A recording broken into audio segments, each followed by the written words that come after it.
For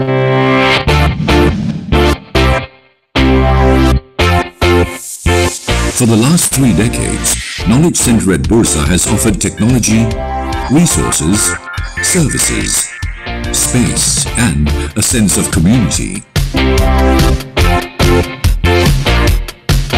Since 1985, 14,000 titles have been collected, with care and attention to high financial literacy standards.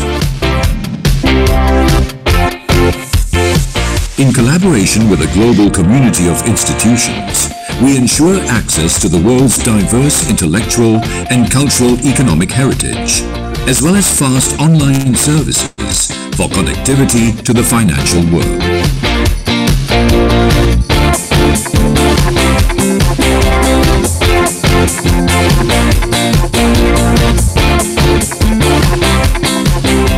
Serving the Bursa Malaysia community and beyond, Knowledge Center at Bursa empowers you in your trading and investment analysis research.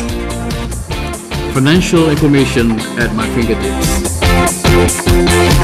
Visit Knowledge Center at Bursa Malaysia today for the collections, for the services, for the sense of community.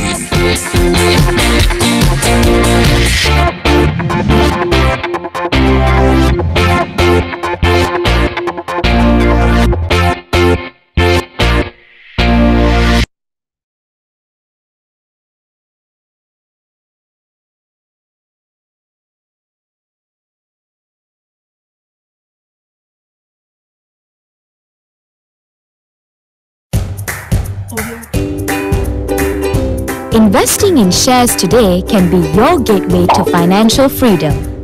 To participate in the stock market, you need to open a CDS and a trading account. Here's a quick guide to help you open these accounts. A CDS account. CDS or Central Depository System account is fully owned and operated by Bursa Malaysia Depository. It keeps a record of the ownership and movement of shares traded on Bursa Malaysia. Simply put, when you buy stocks, shares are credited to your CDS account, and when you sell stocks, they are debited from your CDS account. In addition to a CDS account, you also need to open a trading account with a broker. A trading account is used to place your buy or sell orders in the stock market. Let us show you how to open a CDS account and a trading account in 3 simple steps. Step 1. Access Bursa Malaysia website and choose from any of the licensed stockbrokers listed on the website to open an account. Step 2. Once you have identified your preferred stockbroker, bring along your identity card and your bank documents to the stockbroker's office for verification. Step 3. Look out for a confirmation notice from Bursa Malaysia in your mailbox in the next few days. This mail will provide you with all your account details which you will use every time you trade.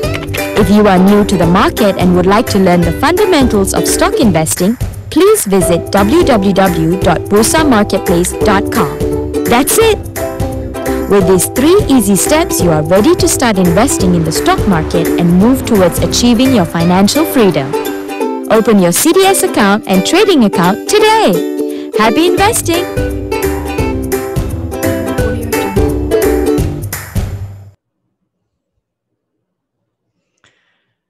Hello everybody! Welcome to this webinar brought to you by Bursa Malaysia and managed by LifeChamp.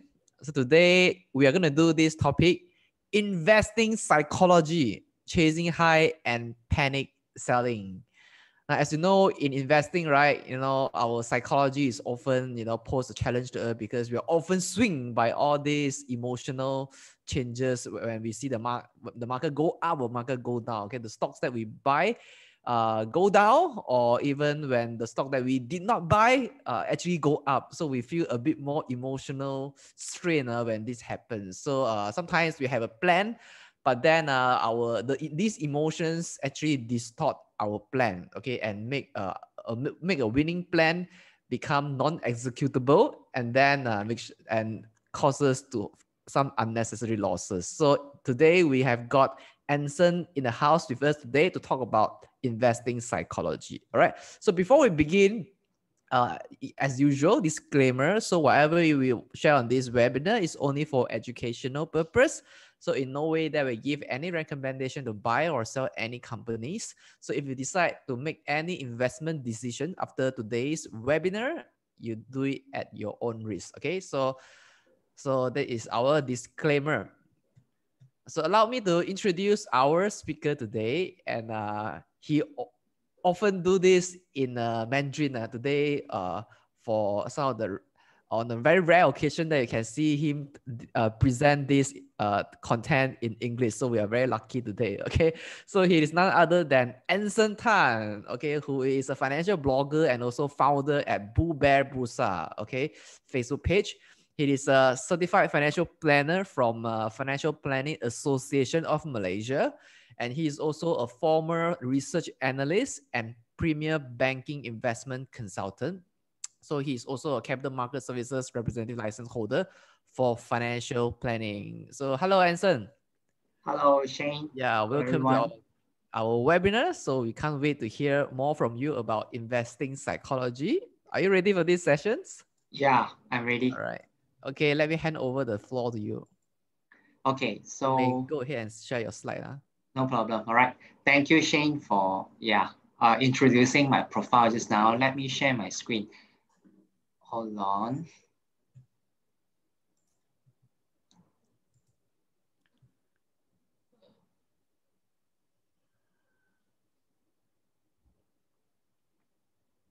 All right, you guys can see my screen clearly, right? Perfect, yes.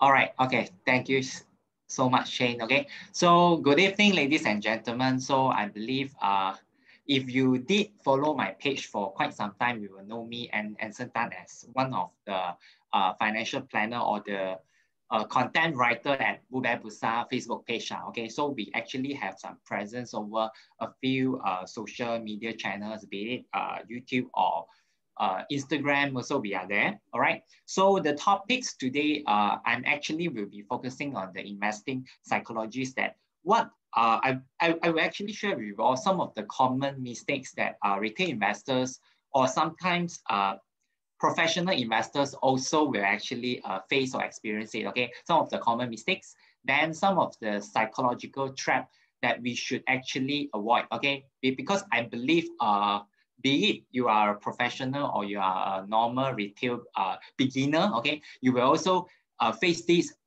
traps and mistakes before. Okay, so personally, even as me as a full-time trader or professional investors, I do face some of these traps occasionally. Okay, so I believe that we should actually look at it and often like try to reflect on what we are always doing in terms of the mistake and try to avoid them and overcome them in all this time. All right, so the last part I will actually share with you all how to actually overcome all these traps. Okay, so let's go through to the first segment, the first part, the common investing mistakes that most of the investors always do. Okay, so there will be 4 key mistakes that I would say are the common ones that normal retail investor always do and repeating it. Okay, the first one will definitely be listening to the rumors or some of the top stock tips. Okay, then the second one, it will be bet on the insider news. Okay, I believe the first two, they are way quite similar. Okay, because most of the time when we are dealing in the stock market, most of the time, okay, so when we are beginner, we will tend to believe that, actually, if I get to know something, okay, which is labeled as an insider tips for some of the management, there are somebody that is working in this company, a listed company, and they actually leak out some info telling you that upcoming their earnings going to be very good and this kind of stuff, right? Most of the normal retail investor will definitely buy this kind of idea and they will speculate on the share price. Okay, I will tell you, if you are doing all these things, okay, if you are doing all these things, most of the time you will experience the loss. I would say most of the time, okay, because ultimately when we get to know all these kind of rumors, tips, or even insider news, right?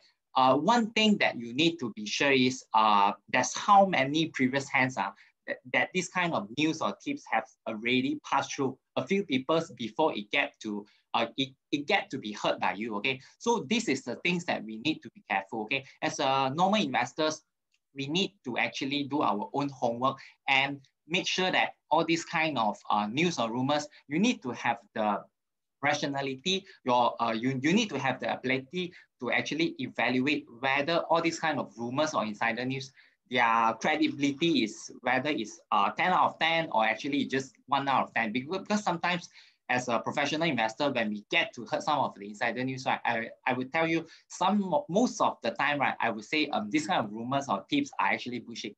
Why should I say that? Is because once you evaluate this kind of the credibility of the news itself, right, you will tend to know that actually this kind of news is no way that this kind of company, they can actually have this kind of earnings.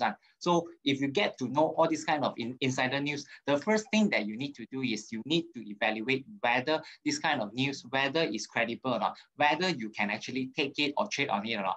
Okay, but I would say this is some of the most common mistake that investors always do. And this is the most common reason why they lose money in the stock market. Okay, the third reason, it would be falling in love with penny stocks. Okay, so I believe the most common reason why retail investor would like to bet or trade penny stock, the key reason is actually the huge volatility and also the fluctuation between the pips. Okay, because if we, for example, if we are trading with a 5 ringgit stock, right, every pips is every pips in the stock market is only 1 cent or 2 cents. All right. Okay. If we are trading at 10 ringgit stock, the every pips 2 cents. Okay. But every stock that is below 10 ringgit, okay, 1 ringgit to 10 ringgit, this kind of range, okay, every pips is only 1 cent. Okay. But if, for example, if we are trading with a stock that is having a share price of 5 cents, right, what will be the every pip changes? Okay, 5 cent stock, every pip will be half cents, right? Half cents, it will be about 10% of the changes in terms of share price already. So most of these retail investors, right, because of their mentality, they think that investing equals to gambling. Okay, they will tend and fall in love with penny stock because they like this kind of huge fluctuation in terms of the share price movement. Okay, so if I buy into a share, a company share price where there is only 5 cents, okay, every pips movement, which is half cent, I can actually get to earn 10% in my portfolio already. So I would like this kind of fluctuation, and I believe that having investing into the penny stock, I can actually gain a lot. Okay, if the share move a few pips, right? Okay, for example, if the stock move 4 pips, I would gain 40% in terms of my return already. Definitely, I would like this kind of I would like this investment compared to a 5 ringgit stock, okay, whereby every pips is only 1 cent, okay. If 4 pips is only 4 cents, okay, it will definitely be, if I'm not mistaken, it's less than 1% changes in the share price, okay. So this is one of the common reasons retail investors often lose money as well, okay, because they fall in love with penny stock, whereby the fluctuation, the volatility is much higher, and they believe that this kind of fluctuation in the share price will help them to earn money easily.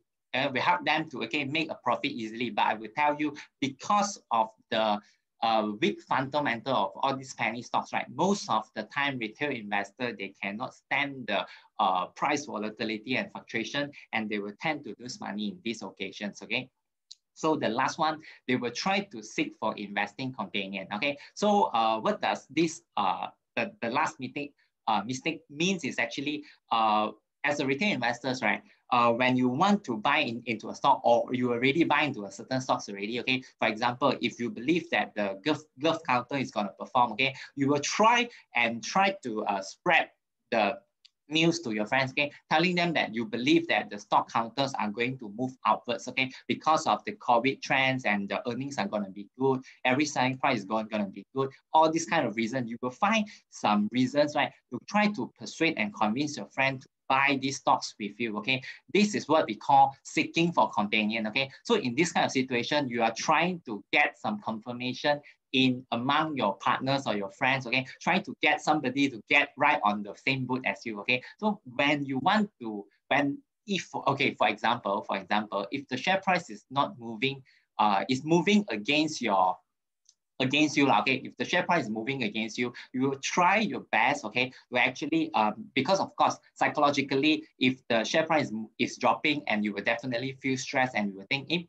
am I wrong in some way, okay? So because of this confirmation bias, and you will try to persuade your partners or your friend by telling them why you think that the share price is only, will definitely come back, okay? This kind of drawdown is only temporary, okay? So you will definitely tell them and share with you what are the reason or what kind of story that you personally buy, okay? So if we are looking at this kind of circumstances, is a very common investing mistakes that retail investors always do, okay? When they are investing into the stock market, they will try their best to seek for investing companion, okay? Get somebody, okay, to accompany you to buy into the share, okay? If you don't want to sell it, okay, you will try to persuade your friend, don't sell it, okay? We hold together, okay? So to get, as more of you are on the same boat, then you will feel more confident, all right?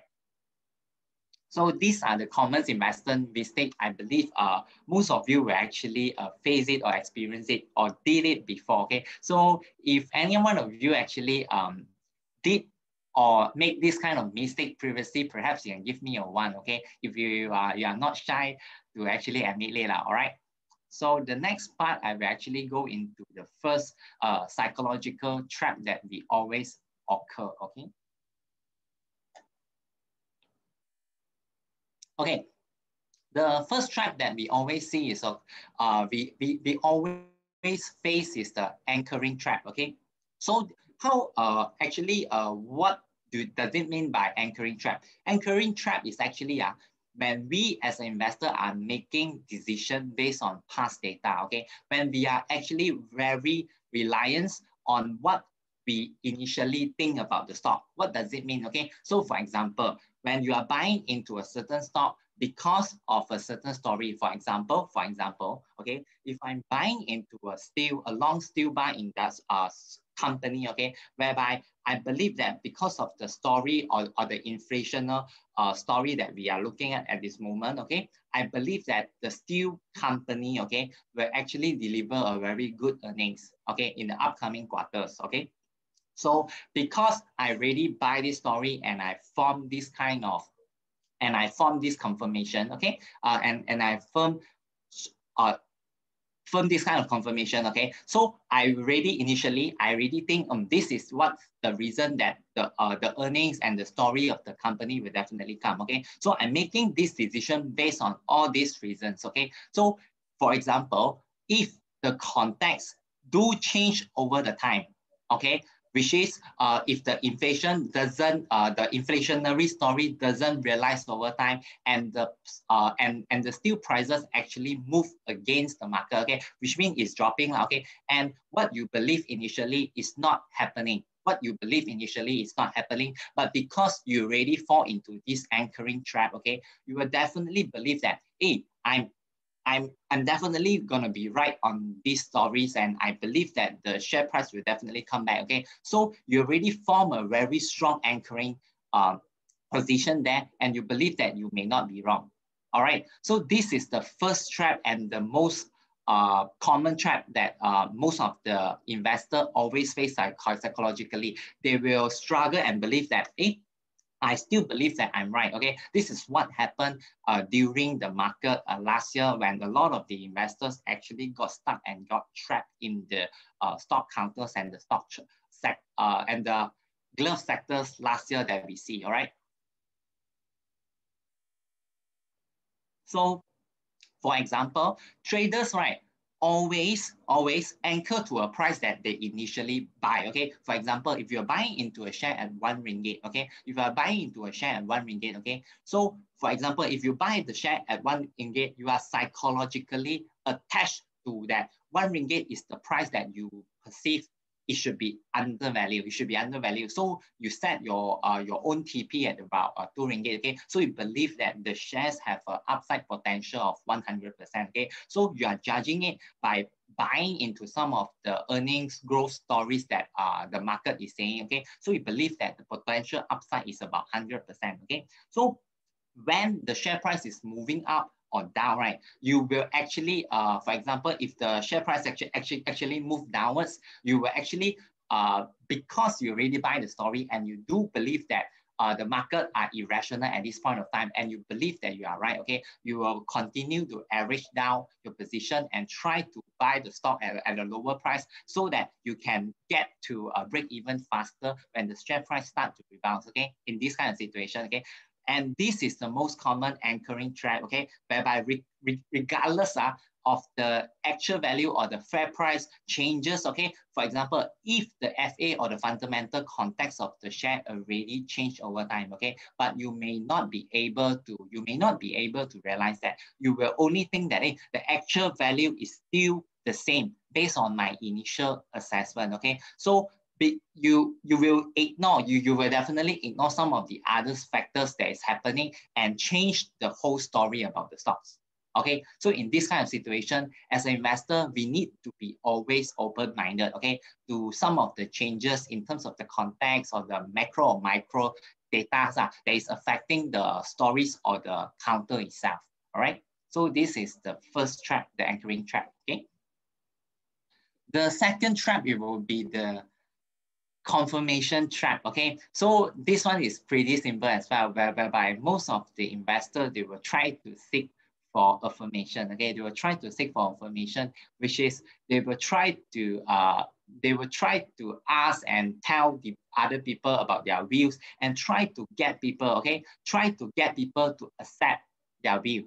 All right, so for example, if I'm bullish about the steel sector, okay, I will try to talk to my friend, and persuade them and make them be bullish on steel counters, okay. So if they do accept and agree with me, I will be very confident. It will increase my confidence level and say, you see, so many of my friends or the other traders actually buy my view and they believe that we are actually believing in the same story of the stock market, okay. But if you do heard any contrary views, okay, whereby there are some people that is holding opposite views against you, okay, whereby they don't believe that the steel sectors are going to perform well in terms of earnings because of what kind of reason, and even though they are explaining to you rationally, but you may not buy it. This is the confirmation trap, okay, whereby you already form a very strong bias for your thoughts, okay. Once you are very biased for your thoughts already, you will only accept, okay,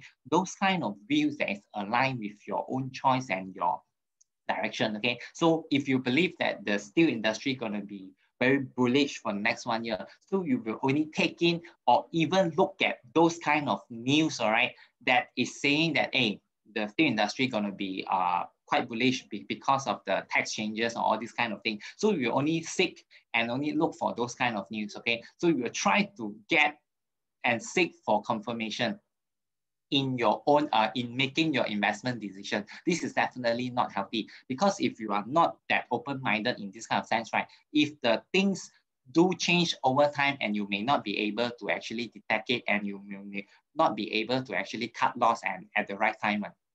Okay, this is some of the common mistakes or the psychological trap that retail investors always face, I would say. Okay, the next one is actually the pseudo certainty trap. Okay, for this one, the focal point, right, is actually to secure the capital. Okay, which means psychologically, as a normal investor, we will always try to secure our capital. Which means for us, the safety of the safetyness of our capital is the key, is the most important element in managing our portfolio. Okay. So looking at this one, right? Okay, our key purpose is actually to secure our capital. Okay, what does it mean? Can you give me some example? Okay, so if the portfolio, your investment portfolio are performing well, you will tend to take lesser or lower risk. Okay, but if your portfolio is not performing well, okay, you will tend to take a higher risk. Why? Okay, because you have the mentality of winning it all back. Okay, so for example, if your stock portfolio is not performing well, okay, you will definitely know that psychologically you are losing money. So at this kind of position, it's okay lah. I'm really losing my money already. So why not I take more risk and trying to win it back? Okay, if I manage to win it back, then I'm safe. Okay, so in this kind of situation, if you start to ignore those kind of risk and reward, you will lose your own rationality. Okay, so you will tend to react and make investment decision based on your emotion, or you will do it psychologically incorrect, I would say, okay? So, but the other way around, okay, the other way around on the opposite, okay, if your portfolio are doing it very well, then you will have a different mindset whereby you will think that, hey, I really performing, my portfolio is already performing this well. Year to date, for example, now it's only approaching end of July, my portfolio is already winning about 50%. So I would think that at this point of time, I'm outperforming the market by so much. If we look at the benchmark index, okay, the performance is even negative, whereby I already earn 50%. Then why not I take lesser risk by trying to secure and protect my capital? Okay, this is a very common mistakes or the trap that investor always do one. Okay, because they will think that, hey, they already earn this kind of house money from the market, so why not they take lesser risk? Okay, but actually, as a rational investor, we should always know that in making any portfolio management decision, we should actually look at the overall valuation of the market. Okay, so for example, if you did well, okay, if you did well when the market valuation is going up, okay, in the bullish market, okay, so when the valuation of the market is high already, then of course you need to be rational and try to trim down your equity position and trying to protect your capital in that sense, okay? But for example, if the market valuation is still low, then in that time of sense, we shouldn't actually just want to protect or secure our capital, then we try to trim down our equity position. We should actually aggressively to top up our equity position, because you know that your strategy is working and you are actually doing it well, okay? So we need to be rational and evaluate the fundamental of the market rationally rather than putting psychological emotions into it in this kind of situations. Okay, I would say this is the pseudo certainty trap.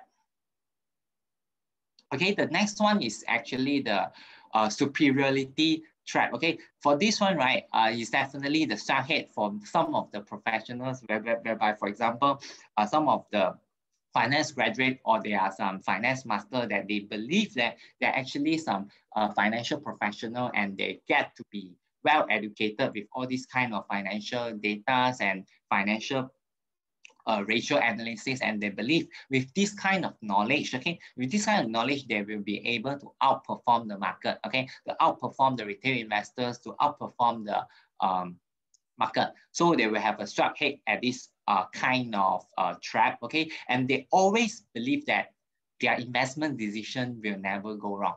Okay, looking at this kind of trap, right, I would say commonly when I see some kind of financial professional, they will have this kind of trap, okay, they believe that their investment decision will never go wrong, okay, and I do think that they are very, very confident, okay, and they think that they know better from the others or the market, okay, and actually this kind of situation for some people is extremely dangerous, I would say, because a lot of investors, they actually think that they know more than the market and they are better than some of the experts. Just being a well-educated or smarter, okay, does not mean that you will definitely benefit from it, okay. You can actually because if you are looking at the complexity of the system of the market, right, many investors actually lost their money by convinced that they are better than the rest, okay.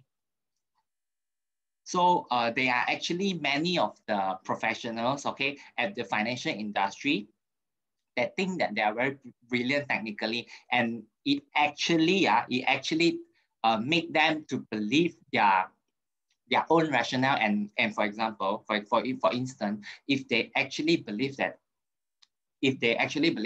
this for example, if you are talking about the recovery stocks, okay, so if they believe that the recovery stock will definitely come, then they will actually go against the market, although the market doesn't buy recovery stock at this moment, okay. For example, this one is not some reality example, okay, it's just that in some illustration purpose, okay. So if they believe that a certain sector gonna perform well, okay, but although at this moment market is going against them, they will also stick with their investment decision and do it aggressively to stay on with their investment because they think that they are doing better than the market, and because they think that they know better than the market.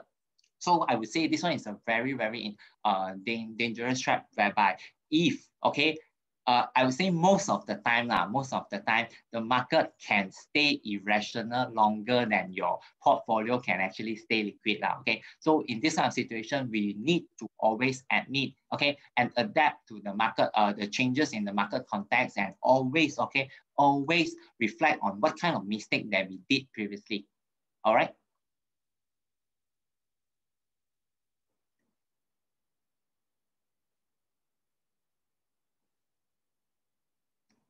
Okay, the next trap is actually blindness trap.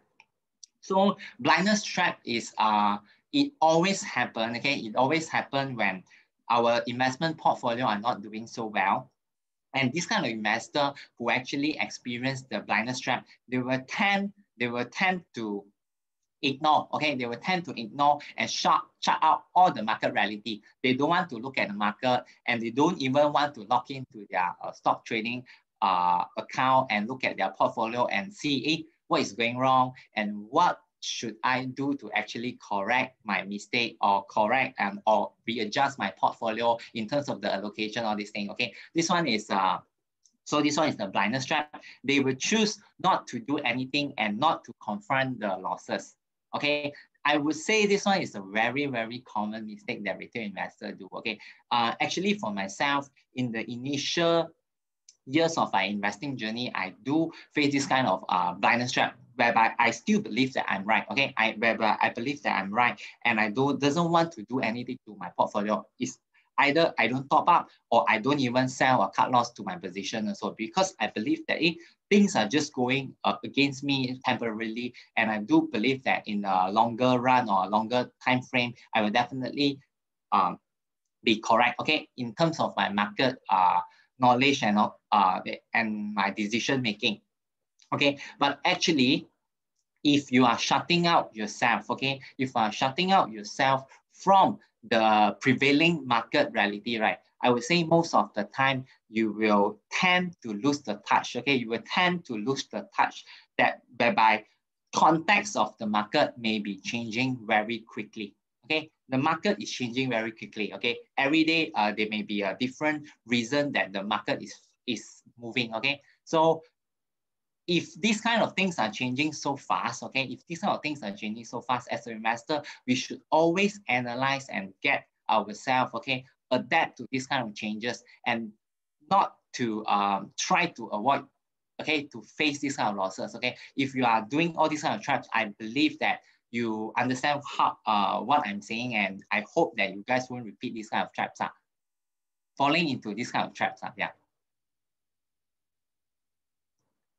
Okay, so the next part is actually how to overcome these traps. Okay, so the first thing to do is definitely to forget the past.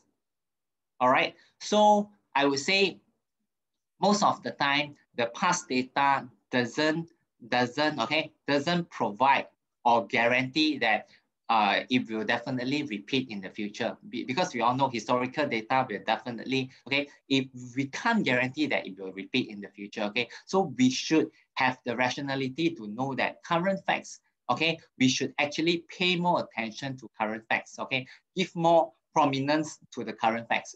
So for example, if in the previous year, just as an example, okay, in the previous year, the glove sectors has been growing very fast. Okay, every year, if you look at the CAGR, okay, compounded annual growth rate in terms of revenue, these companies are growing at double-digit top line. Okay, double-digit top line every year. Okay, so but if the situation suddenly change, okay, if the market or the industry context of the situation suddenly change, okay, the growth outlook are no longer that appealing or attractive. Okay, as a rational investor, we should actually forget the past. We should forget the past data and give more priority and look at the current facts.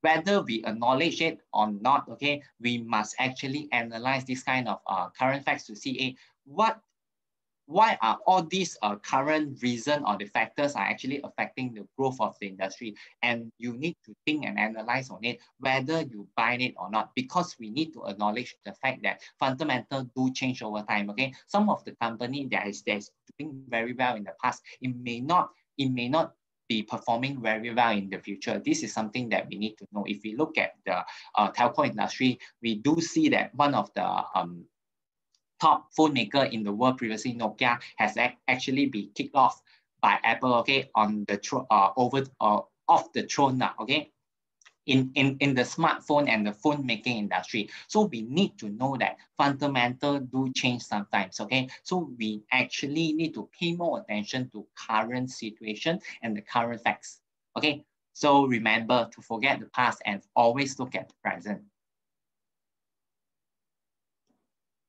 The next, what should we do is actually less is more, okay? We need to maintain a simple way of investing, okay? You need to know your investment well. Do not speculate. We need to invest, okay?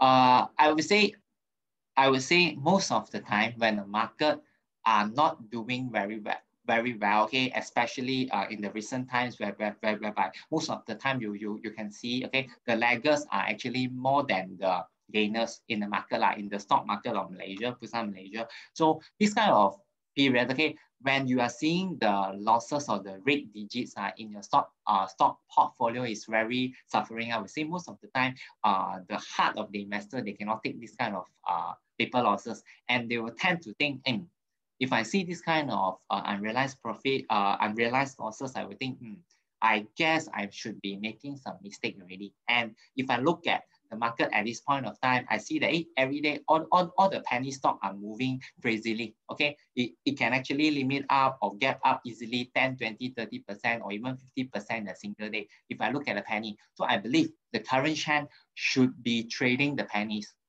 So I sell all my fundamental well stocks and I switch all my position to pennies. And most of the time, right, you realize that in the market, once you start to switch your position over from one side to the other side, you will realize that the other side will start to slow down.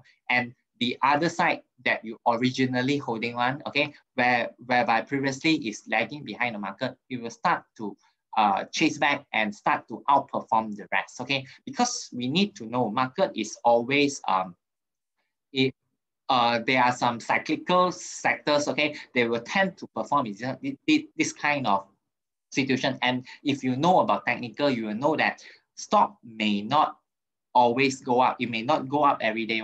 Once it hit a certain resistance, it will start to go down and consolidate for a while at the support level or the support zone before it will start to gain the upwards momentum again. So as a rational investor, we should know the thing and we should actually trade less, okay? Less is definitely more if you are doing the right decision, I would say.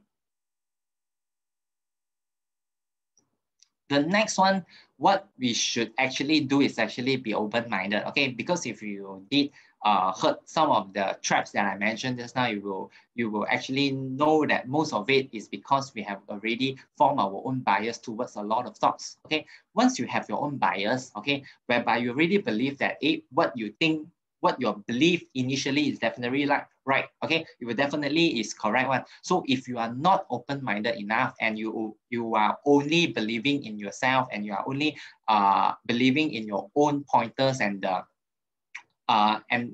stories are, okay, you may not be able to make neutral evaluation of all the alternative funds. So if you are bullish, you may not be able, okay, to listen or even evaluate or analyze the opposite views that they are actually going against you, okay? So if you are open-minded enough, you can actually weigh the pro and the cons. Why you think that I'm looking at this stock or this counter or even these macro topics, right? If I'm weighting the pro and the cons, I will get to, I would actually get to know if you're looking at this pro, I believe that it will definitely lift the market. Okay, it will definitely lift the market because considering some of these cons, they are very insignificant one. It shouldn't affect this sector so much. Okay, so if you're open-minded, at least you should be able to actually analyze and evaluate the thing from a very neutral point of view. So in this sense, right, with an open-minded mentality, you will tend to avoid, okay,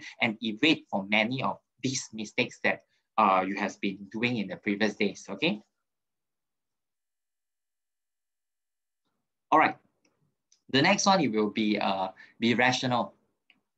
As an investor, we all know that we should always be rational, keep the emotion out of the door, right? Okay, but I would say once we are trading, okay, once we are trading or investing, looking at some of the digits of the money, okay, whereby because you are putting your own monies in your portfolio, so definitely you will be nervous if the market is going against you, okay? So as an investor, we should always tell ourselves, okay, no matter the market is going against or going together with you, okay, you should always make your judgment based on the current updates of the market, okay? You should always weigh the risk and reward, okay? If you are doing it this way, so you should weigh what's the risk, what's the reward, okay? So if I know that in terms of the risk to reward to risk ratio is about 4 times, okay? So if the potential downside, if I'm investing into this stock is only 10%, but the upside can be 40, 50%, then definitely you will go for it, okay? So you need to be rational enough to actually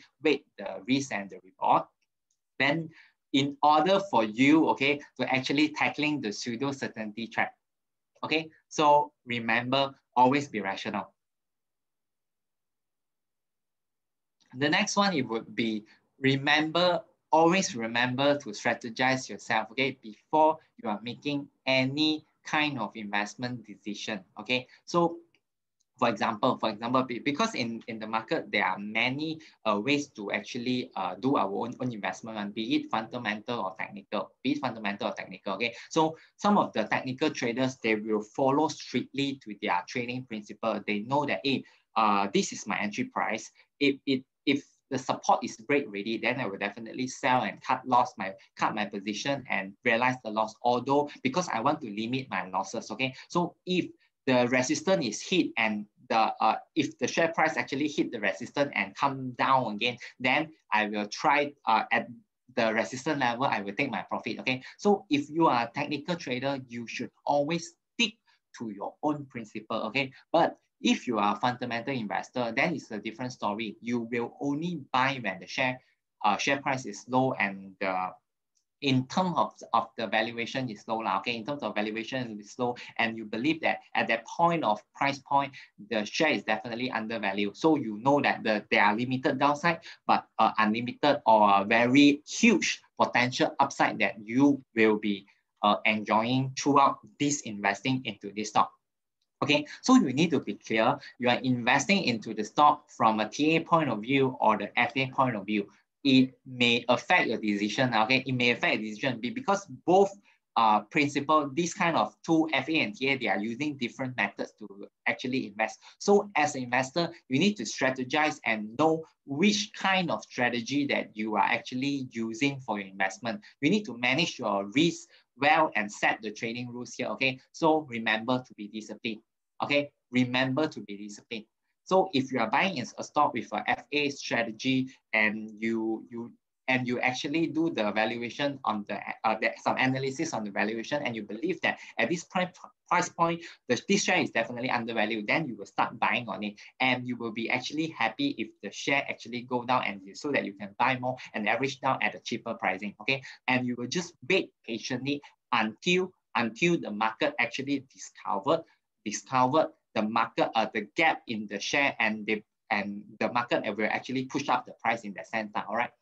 So in this manner, we should always strategize our investment, okay? We need to strategize it as if we are actually in a war, I would say. All right, the next things that we should always do is actually to reflect. Okay, how to say to reflect is actually to to look at some of the mistakes that you already did in the previous days, okay, and try to learn and stay focused on all these mistakes and make sure that you do not repeat these kind of mistakes, okay. This one is very important because I would say most of the investor, why even though they have been investing in the market for a very long time, okay, for example, they already invested in the market for 5 years or 10 years already, but they still constantly making losses in the market. Why? Why would that happen constantly? I would say it's because they didn't reflect on their own mistake. For myself, in the initial days of my investing journey, whenever I lose money in the market, right, I will try to reflect on the mistake that I actually did. Okay, I will try to say, I will try to imagine and think, is it because of the deterioration of the fundamental of the stock that make me having and suffer a loss in this investment? Or is it because I enter at the wrong timing in terms of the technical point of view, okay? Because I buy at the resistance and the stock will have to drop and consolidate at a lower support level for some time before it can start going up again, okay? So I need to actually reflect on my own deeds and see that what can I actually do to actually improve the whole process, okay? So if you have been constantly doing it, writing down and trying to reflect it on your own and on your own mistake, I can actually tell you for sure, you will definitely improve. Okay, the next one, it will be being contrarian.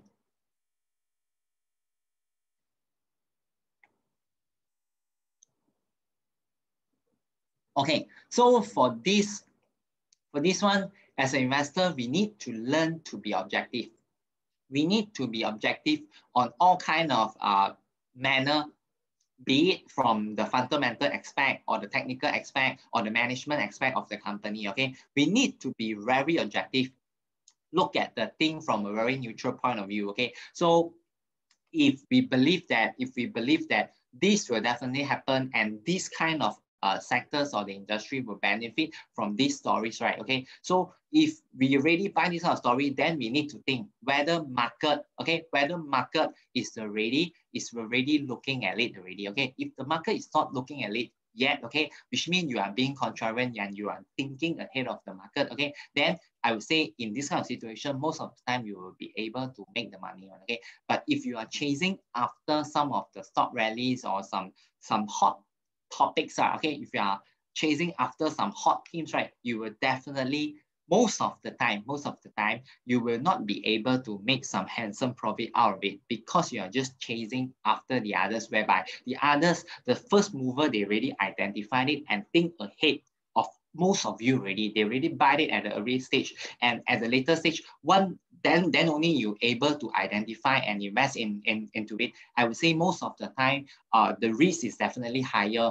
And if you do not understand the situation well, if you do not understand or analyze the thing well, you may not be able to make some profit out of it, okay? And you need to know, okay? You need to know market is always right, okay? Market is always right. If you are not making any profit out of, although this team is very hot, okay, for example, the healthcare team is very hot last year, okay, but if you are not making any profit, okay, from this team last year, then you need to reflect on yourself and think, oh, actually, I did a mistake here because I'm not thinking ahead of the market. The market already start buying into the glove counters, okay? For example, Top Glove, since 4, 5, 6 ringgit, but I only buy into it after the share price approach 20 ringgit, because once I see the result, the earnings and the QR reports, and then I start to believe, things are actually fixed already, and things are already proven with the figures, okay? So in that sense, then only I start to buy into the story. But you need to know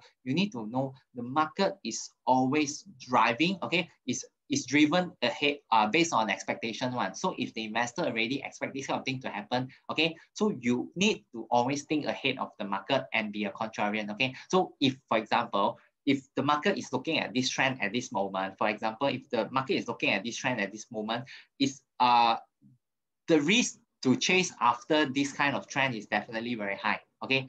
The chances of you making losses is definitely very high as well. So if you want to make some a high risk reward to risk ratio investment, then you should actually try to identify the next trends. What are the stocks that will definitely come when this trend fades, when this trend go away? Okay, what are the themes that will definitely come? So if you are thinking ahead of market and try to invest into these sectors, right, I would say most of the time you will get a very handsome profit. Why? Okay, because when the market are not looking at it, they are not hot. Okay, when this team are not hot, okay, the valuation will definitely be very cheap. Okay, definitely the valuation will not be very expensive at an extent. Okay, so in that situation, when you're buying into this kind of stock at a very affordable or the fair value, right, in that sense, you will expose yourself to a very limited downside risk in that sense. All right, so remember to be contrarian and think twice, okay, when you feel that you want to chase after the current teams, the hot teams that the market are looking at this moment. All right. Yeah, I think that's all for my sharing at this moment. So perhaps, Shane, we can go into the Q&A session. Sure. So if any question to ask our speaker today, Anson, you may write in the Q&A box, not the chat box, so we can address your question. Okay, the first questions by Philip is that how do we avoid catching a falling knife stock such as Serba Dynamic? What is the psychology behind it? For the Superiority dynamic one, I would say it certainly may be because of some of the bias already. It may be because of some of the bias. So for example, you need to definitely forget about the past and look at the current facts. Look at the current facts, whether if you are looking at the current facts whereby there's a scandal on the, because the current thing that we are looking at is actually the auditor versus the company on some of the issues that they really highlight from some of the one of the Bursa filings. Okay, so you need to evaluate on the situation at this point of time and ignore the previous data that we get already. Okay, so standing define this point of time to evaluate the thing, whether you think is whether do you think the risk is higher or the risk is lower. Okay, so you need to make the decision based on the current facts rather than the past data already. Okay, thank you so much, Anson. No the next question is by Mohammad Fikri. Can you explain more on a pseudo tackling trap? Okay, pseudo tackling trap is actually the investor own perception on the risk. Okay, whereby because of you want to win it back, that kind of mentality. When you are losing money, you will tend to take a higher risk. So for this trap, right, we have to tell ourselves, being rational, look at the market condition at this kind of time, whether we need to be aggressive or conservative on the market. Okay, so definitely you have to look at the valuation of the market. Okay, if the valuation is on the high side, then of course you need to be conservative already, although you are making losses on your portfolio. So this one, you need to keep the emotion away and always based on the facts and make your decision. Okay. Willie would like to ask, how do we control ourselves from chasing high? I think many of us also face this problem. How do we control ourselves from chasing high? Okay, so for me, if you believe that looking at the price point at this moment, you are chasing high already. So for me personally, I will use TA to trying to look at the chart. Okay, so if at that point of time, the share price is approaching the resistance already, then I will try to control myself, don't buy the stock at that moment. If I believe that the stock is a fundamentally good stock and I believe on the FA of the company, then I will try to set a trade order. Okay, I will set order at the support area. Okay, so if the stock tend to drop back afterwards, then only I buy. But if the share break through the resistance and go up all the way, then I will try to avoid these kind of stocks already. Okay, so you need to understand you are doing it from an FA point of view or doing it from a TA point of view. So if you are doing it from a TA point of view, if you are okay to take a higher risk because you want to trade the if trade on the breakout. Okay, some of the traders, they always want to trade on the breakout. That is a different story. Okay, so you need to know your own approach, where you are the expert on which area. If you think that you are only good in FA, you are not good in looking at technical charts, you are not a chartist, then it's a different story, I would say. Okay. Alex Yap would like to ask, like, why always when we buy, right, it sure drop, and when we sell, it always go up? It happens a lot. Actually, this kind of situation is because investor don't look at technical. I would say if you always face this kind of situation, you can actually go and search out and research on some technical analysis material and try to master the TA. Okay, not to say master in certain sense also, at least you know how to see the resistance, how to see the support, and how to draw some trend line. So you will know on the very basic sense where should be the resistance. If the resistance is very near to the share price already, then you shouldn't trade at that point of time or buy at that point of time. Because psychologically at the kind of resistance, they will definitely have some selling pressure. Okay. The next question is by this gentleman whom by the name of Young Man. When a stock is trending into an all-time high, how do you determine when it's the right time to sell?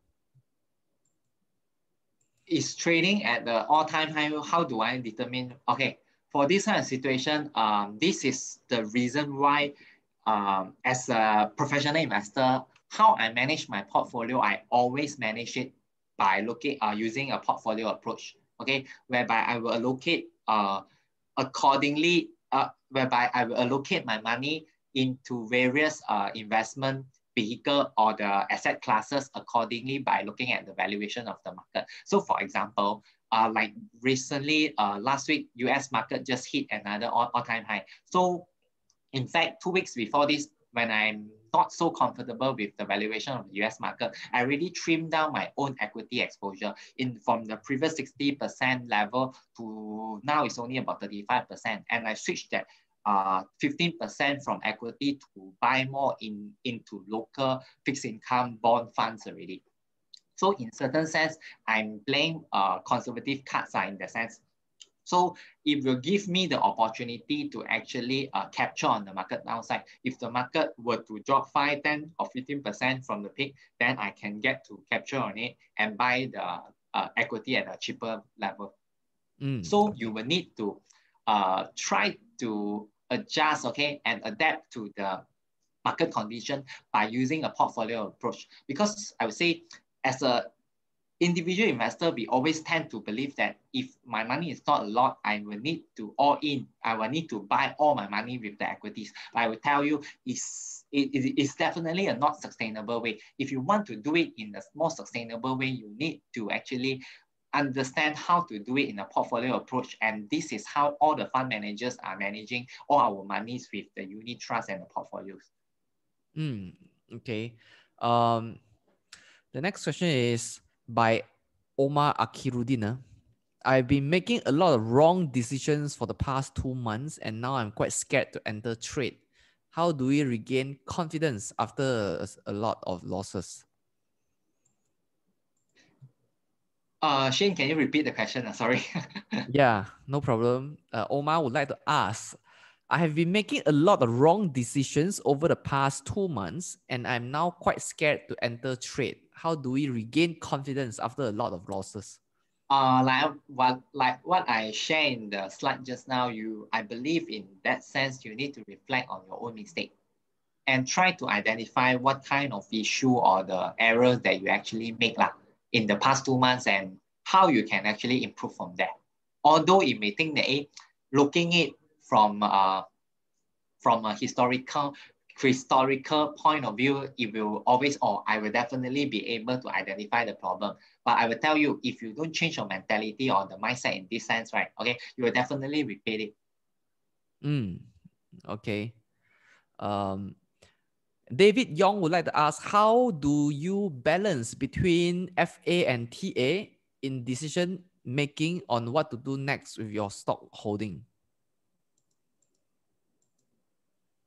Okay, how do I balance FA and TA? I would say this one is actually based on your own appetite and your preference, okay? It's based on your own appetite and preference. Because I do have some friends, they are all financial professionals, okay? Some of them, they are I would say some of them, 100% of their money, they are trading it with technical analysis one, because they believe they know the charts and they understand on it, and they believe that they have enough experience to actually deal with all these kind of things, okay? But if you think you may not have that kind of time to monitor the market, to monitor the chart and looking at it all the time, okay, then of course you can actually do it in the FA point of view, okay? But for myself, right, I would actually do it, a majority of my money, I actually invest with FA approach, okay, whereby it's about 60% of my money, I will do it with FA, only 20 or 30% I will actually do it with TA, because personally, I would tend to invest more money with FA because I get to understand the company and I buy the growth story of the company over the long run. So in that way, I can actually sleep comfortably at night, and I know that my investment likely will be okay. Okay, understand your view. Ling Sing would like to ask the next question, which is, if we forecast the stock price will go up to a certain level, but it never reaches that level but drops instead, how do we determine whether we should continue holding it or we sell it? Okay, for this situation, you need to, okay, the first thing you need to identify your strategy first, whether you're investing it from an FA point of view or TA point of view. If you are TA point of view, hit your stop loss level already, cut, okay, no question asked, okay, if you are using TA. But if you are using FA, then it's a very different story of it. If you are using FA, then you need to look at the whole context, okay, be it from the macro perspective or the micro perspective, whether it's the market or some macro problems, or is some company problem, okay, whether the industry are not doing so well already, or the company has some internal issue, this kind of thing, you need to try to identify and see whether initially the story or the points that you convince yourself to buy into this stock, whether there are any changes or deterioration in terms of fundamental. If there is, then you need to reevaluate your your judgment already, to see whether, for example, the share price previously is 1 ringgit when you buy in, and that time you set the target price of 2 ringgit. But because of some of the deterioration in the fundamental, for example, if you are buying a steel company, the steel price, the global steel price are dropping already. So you are adjusting your modeling and you assume that the earnings of the company will drop by how many percent, this kind of situation. And you know, oh, the target price now, I adjust it to 130. Okay, so you need to look at the present data rather than the past data. If things change already, then you need to change your view accordingly. But I would say, of course, when you are not that experienced, or you are not experienced enough, you will definitely, some of the things that you may not be able to identify, for example, like what it happens to the glove industry last year, whereby a lot of the retail investor, they do actually trap inside some of these glove counter, okay, is because they know that fundamentally all these companies, they are making big bucks and they are making good monies, okay. But if as a experienced investor, we will always know that market is trading, okay, based on expectation one. So if we know that things, okay, the earnings will definitely come back down and normalize, then of course we need to react earlier. So this is the things that we should actually look at. Okay. The next question is asked by Kok Chin. How long do you think it takes for the heat to dissipate from a hot sector? Is it 1 year, 2 years? For the heat sector?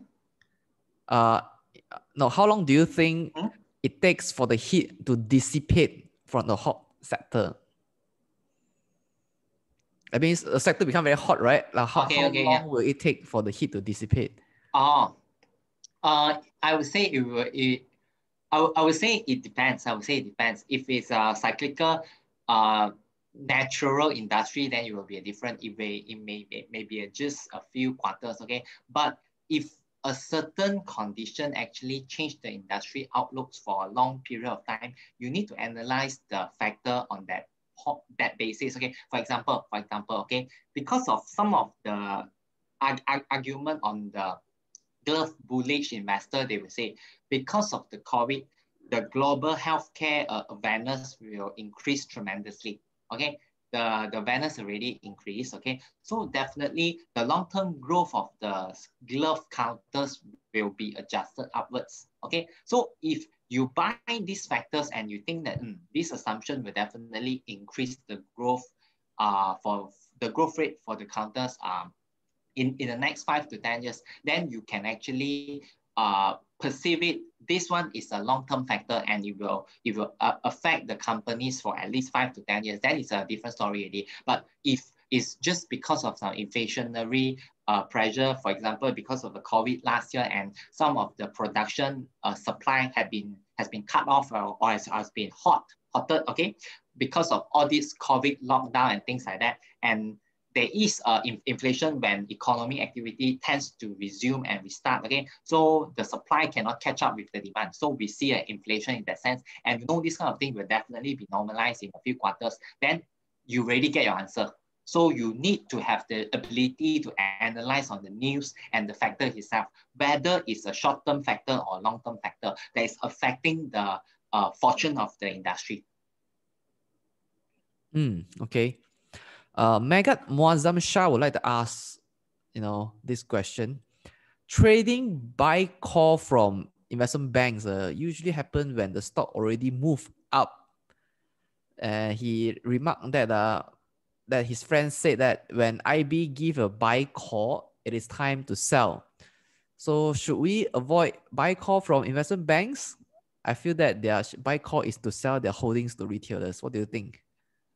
I would say we need to look at it from a neutral point of view. Okay? We need to look at most of the time before making a judgment, I will definitely read their research report and see what's the pointers that they are bullish on a certain counters or what's the point they are bearish on a certain counters. So you need to analyze it and look at what they are saying. Okay, so I would say it's not definitely that once the IB actually buy call the companies and then it will start to drop already. Because if you understand the procedure of how IB works, some of the time, right, okay, when they initiated the cover on a certain company, for example, when the share price is only 50 cents, they initiated the coverage on the research coverage on the company, okay? At 50 cents that time, they will tell you, I'm looking at their forecast for the next 2 years, and they believe if the earnings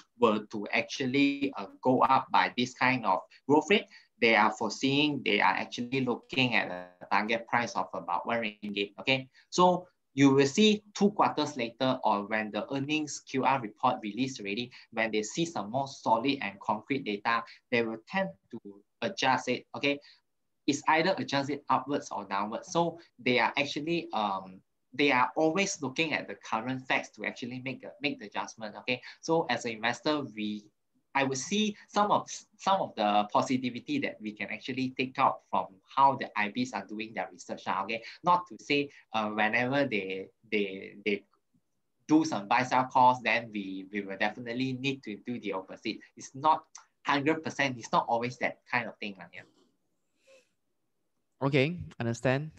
The next question is on this.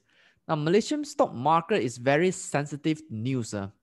For example, MCO and EMCO, etc. So how should investors react to such news, and where can we obtain such news fast enough so that we can avoid drastic sell down? The example that he mentioned is what already? MCO and EMCO. MCO and EMCO. Yeah.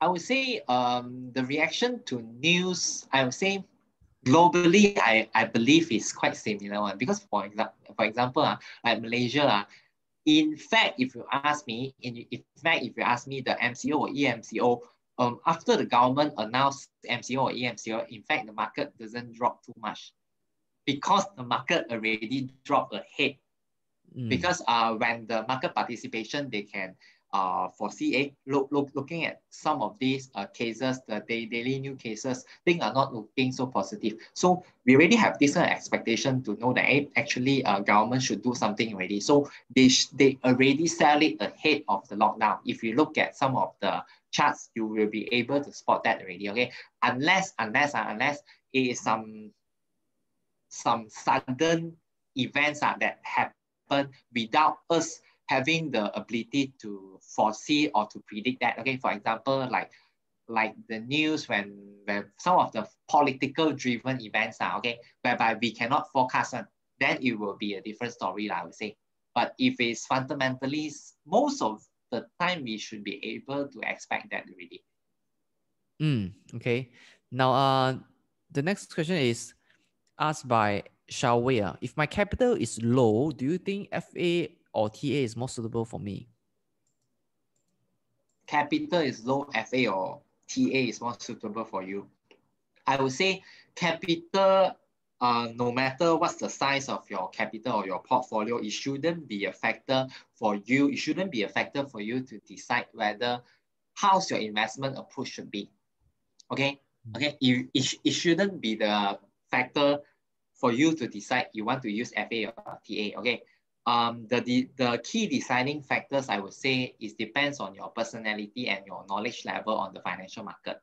All right, so if you know a lot about the market and all the basics are okay, ratio analysis, all these things you know, and you know how to think and have some independent view on the market or some certain industry. Okay, so if you know that you are capable on doing FA analysis on your own independently, then you can actually go with FA, because in certain sense you will consume lesser of your time. Okay, because what you need to do after investing into the company is just to follow up with some of the key topics, like key topics or the key news that you know that will be affecting your the company that you invest into. Okay, but if you are trading TAs, it can be very, very different stories as well, because TA, some of them is some short-term TA, mid-term TA, or long-term TA also got. Okay, I would say long-term quite less, okay, but medium-term or some short-term TA. So they are both using two different approaches.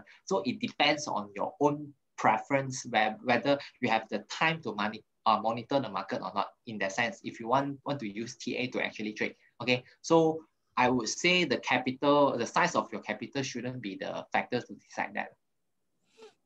Okay. The next question is asked by Muhammad Affan. Afham, if I pronounce your name correctly. I see the market is bearish around general election. So when is the best time for me to withdraw my capital to avoid losses? Okay, so what is the best time for you to, actually for this question, it depends on how you look at the market already. Because I would say after the loss of Barisan national government in the last election, the market is no longer giving that kind of political premium to our market already, whereby in the previous days, because we haven't even changed the government for a single time, okay, the market will actually see that, hey, in terms of political risk, Malaysia is quite low one compared to some of the regional peers. Before last election, our political risk is actually lower one. So in that sense, when they buy into our country, they will tend to they are actually willing to pay a higher premium in terms of the political premium. Okay, because they know in certain way, like in certain way, the politically is more stable to invest in Malaysia. Okay, but I will tell you, after the loss of Barisan national government in the last election, this kind of premium is no longer exist in Malaysia market already, because investors already have this kind of they really start to acknowledge at this point of time, no either party or alliance can form a very strong government. So in that sense, right, okay, I believe market already expect a swingy government, or a government without a very solid majority votes one. Okay, so in that sense, if market are not paying that kind of premium for that, actually, I would say the market downside should be quite limited one. Okay. So the next question is asked by Jafar Ahmad. How do we avoid FOMO, fear of missing out? FOMO. FOMO, it should be related to chasing high already. Okay, so normally, I would say most of the time as a beginner investor, most of your trades or investment, it should be related to chasing high one. Because when you see the share price go up by don't know how many percent or more than 10% in a single day, then you will be very excited and you will quickly go and buy in and believe that it will happen for the next few days or so. But if you want to avoid it, I would say the key thing that you need to do is to reflect on the mistake that you did. Okay, so if you did have this kind of mistake in the previous days, then why not write it down and remind yourself, hey, do not chase after the stocks. Okay, you need to look at the valuation and do not buy into penny stock when they are certainly speculating or like they are trying to goring the stock. Okay. The next question is asked by Chuan Zi. How are we able to think ahead of the market? To think ahead of the market, you need to have more market experience. Yeah, you need to stay in the market for a longer time. Then you will start to know how the market works already. So just to share with you guys some of the experience that I do have. Okay. For example, like the steel industry, like the steel rally in year 2018, okay, that time where all the steel counter actually rally, okay, and if I'm not mistaken, the rally only lasts about 3 quarters, and before the earnings actually come down, the share price already come down already, okay. So when I look at this kind of past lesson that I already learned and I know, oh, market always think ahead of what we are seeing at this moment, okay, in terms of figures or numbers, okay. So I will know that next time when I'm dealing with a certain industry related, okay, industry related situation or a team, that I need to always escape or run before the market, okay, before the earnings peak, okay. If you look at the glove sectors, you will tend to see the similar thing. Like for example, the top curve share price peak before the earnings peak. And when you see the earnings peak already, you already see at that point of time when the earnings peak announcement come out, okay, earnings at the highest that filing come out, and the share price already fallen 20-30% already. Yeah. So this kind of things is a very good lesson or a very good teacher for us as investors. It's all about experience. Okay. The next question is asked by Norzihan Jamaluddin. Now, on this very volatile market, is it a lot of trap even if we keep good fundamental stocks? Okay. You need to understand why the fundamental good stocks. Okay. The first thing you need to make sure, because most of the situation, investors do think that, okay, the stock is a fundamentally good stock, okay, but you need to confirm that company is a good fundamental company first, okay, because due to some of the factors like cyclical factors, okay, these companies, they may earn very good money in these few quarters, okay, but they cannot sustain this kind of earnings one. So in that sense, if you're looking at the PE at this moment, Gulf counters, single digit PE, you will think that, hey, it's very cheap, okay, but we all know things will normalize, okay, so market react ahead, okay. So in that sense, this kind of fundamentally good company, they are still overvalued.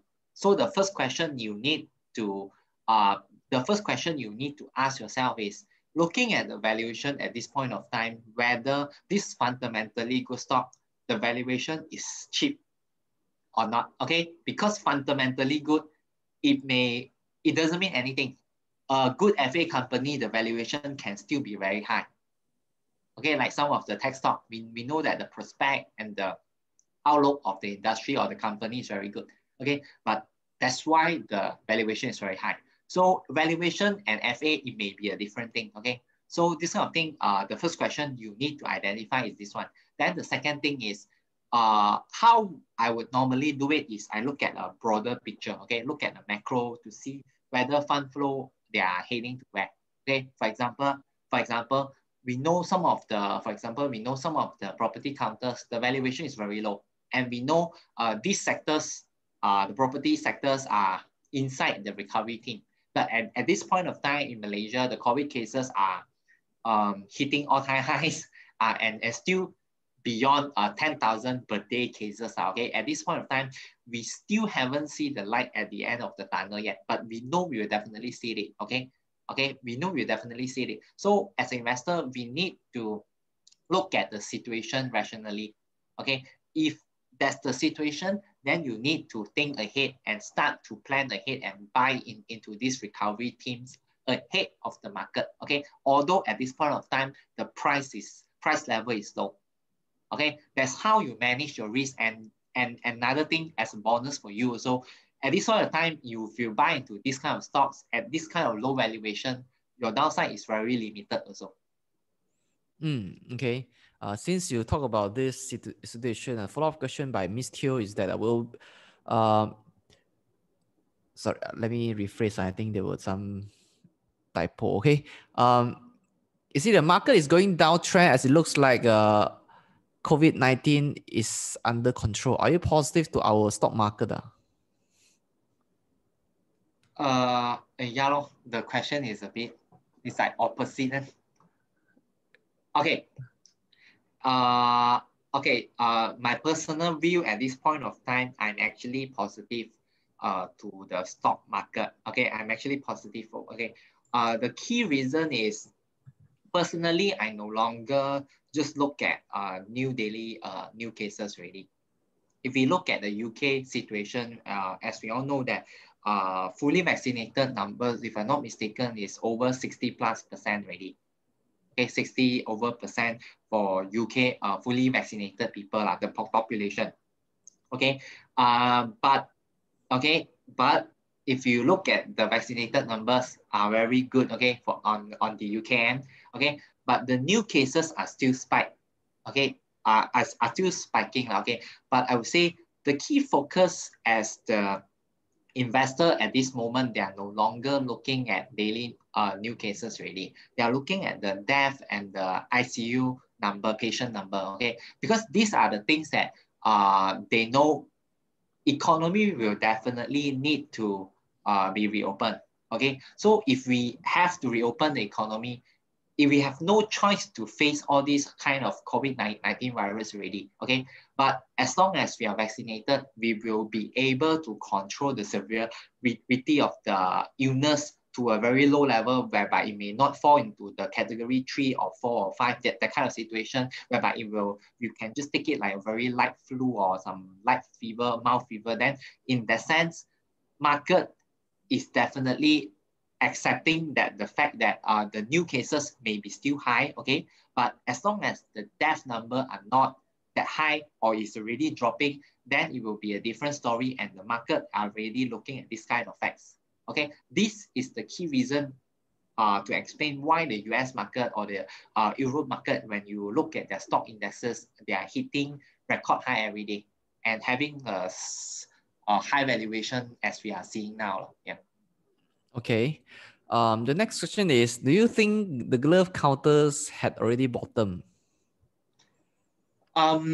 Personally, if from the FA point of view, I do think that looking at forward PE, they are still not cheap yet. I would say they are just back to the value whereby we are looking at 30, 40 plus PE for Top Glove, Harta Lega, the big four. Okay, at 30, 40 plus PE, if we look at forward PE, that time my assumption is that the earnings are still double compared to pre-COVID level. The earnings are still double. Okay, the earnings are still double. But looking at this kind of pricing, the valuation are still looking fair for me. I wouldn't say they are undervalued at this point of time. Okay, so if you ask me, would I invest into the glove counter at this point of time? I would say no. Okay. The next question is by PK. Big plantation players like Sime Plantation, IOI Corp, Genting Plantation have corrected sharply due to the US ban on labor issues. What is your long-term view of these industry leaders, and is it a good time to enter? So we can't give investment advice. So what is your long-term view of these industry leaders? What are the company that plantation related, such as Sime Darby Plantation, IOI Corp, and Genting Plantation? My long-term view on the industry, I don't really look into plantation players nowadays. Okay. Yeah. On the fundamental end, no lah. Because on the technical end, I don't look at it is because of the technical end. The fund flow are not going inside. If you look at the palm oil prices, last month is hitting all time, not to say all time high, 4,000 plus. Now it's still 3,000 something, 4,000. Okay, it's hitting a very high level, but the share price of the industry are not moving. So I believe perhaps the insti players, they are not looking good on the mid to long term prospect of the industry. So personally, I'm not buying into the industry at this point. Okay, Maslan would like to ask, if everyone is losing money, who actually won the money? If everyone is losing money, who I would say in the stock market, 90% of the retail investor will lose the money. 90% of the retail investor will lose the money. But who will win the money? I would say some of the insti players always win your money. So yeah, in certain way, let the professional manage your money is a good way also. Because if you look at some of the track record proven fund managers, right, they can actually consistently give you a 10+% return. Or for, if I'm saying equity funds, they can consistently give you a 10+% return every year. So but it depends on the market also. Like if you are talking about technology funds, then they can give you 20 CAGR, 20% every year, so they can do it. Okay, so it depends on the player also. Okay, so but I would say because of the knowledge gap and the experience gap between the retail investor and the professional and insti investor, for retail investor to outperform, they need to be very disciplined and they need more experience on their end to actually to do it better. Okay. Lily would like to ask, where to look for fund flow information to know which industries they are investing? For fund flow information, okay, for just now, why I actually mentioned there's no fund flow going into the plantation industry is because if we look at the CPO prices, the prices has been going up sharply for the past few months already, but the share prices of the plantation players are not moving. Okay, so in that sense, we know that the big players, the smart money are not going in. This is the key reason why the company share price are not moving. Okay, but if you ask me where to get the fund flow information, I would say you cannot get so specifically who are actually buying into this kind of company or that company unless you subscribe some system that have the market data. They actually get the data from Bursa, because Bursa actually have some approved and authorized vendor to actually sell this kind of system to investors on. But normally retail investor don't subscribe to all this kind of system because it will tend to be quite expensive also. Okay, let's do one last question. What are your opinions on the company that goes into the digital banking applications like AirAsia, Axiata, Aeon, Pertama, etc.? This question is by Muhammad Radi. Okay, for these questions, I would say we need to understand the context of the digital banking at the first place. Because as what I know and read the news, okay, the objective of Bank Negara to give the digital banking license is to help the B40. They want to help the B40, the untapped consumer segment, okay, to get their access to the banking facility.